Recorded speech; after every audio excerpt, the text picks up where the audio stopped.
If you're an investor and you don't have a power of attorney for your spouse, you may find yourself in circumstances where you don't have access to funds. A lot of investors overlook the power of attorney, but it's really important that you have one if you want to have control of your finances. To begin, let's talk about what a power of attorney is. A power of attorney, like a will or a trust, is a legal document. It grants legal authority for one person to be able to act on behalf of another if they're unable to do so. It's important to note that there's more than one type of power of attorney, springing power of attorney versus durable power of attorney. Stick around, we'll be talking about that later in this video. Why would you need a power of attorney for your spouse? Well, as you know, life can throw unexpected challenges our way. Imagine your spouse were suddenly incapacitated due to an accident or an illness. How would you manage their finances and ensure your family's well-being? Let me share with you a real-life example from our clients. John and Sarah have been our clients for years. John has an IRA, Sarah has an IRA, and they have a trust account that they both have authority over. Tragically, John developed dementia, and when Sarah needed to access the funds in John's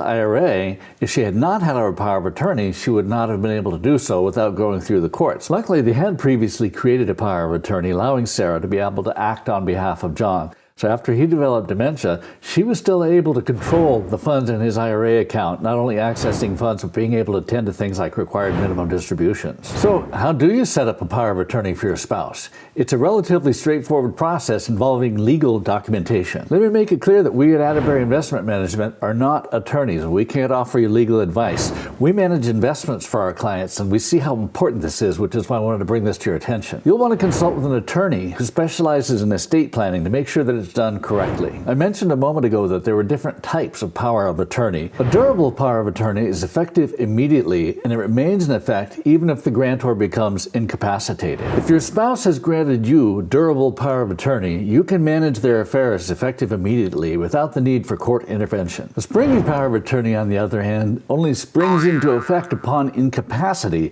as determined by some specific triggers such as doctor's evaluations, which means if your spouse were to be incapacitated before you would be able to act on their behalf, you would have to prove their incapacity by bringing in the doctor's letters or whatever the trigger was in the springing power of attorney. Let us know in the comments below if you've experienced these kind of challenges or if you've created a power of attorney, which one do you think is best, durable or springing power of attorney? Having a power of attorney in place not only ensures you have control over your family's finances, but it also gives you peace of mind. It's a crucial part of your retirement and estate plan. Subscribe to our channel if information like this is useful to you. For more on investing and retirement planning, watch these videos next.